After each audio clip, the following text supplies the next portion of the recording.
Viewers আসসালামু আলাইকুম। গ্রাম বাংলার সে ঐতিহ্যবাহী মোষের দিয়ে ভুঁই হচ্ছে মই দেওয়া। দেখেন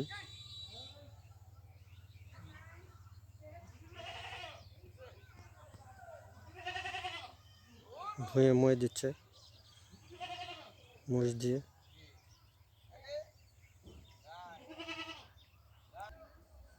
দেখেন মই দিচ্ছে।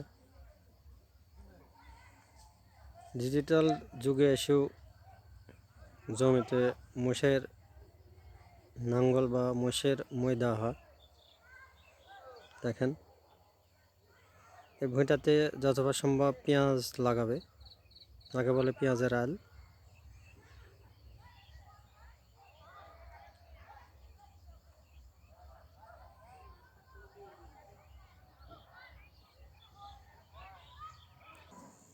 বিড়াল ছানাটা কি যেন খুঁজতেছে, কি যেন দেখতে পাইছে, ইঁদুর দেখতে পাইছে নাকি জানি না। সে দেখেন কিরকম ভাবে তাকিয়ে খুঁজতেছে।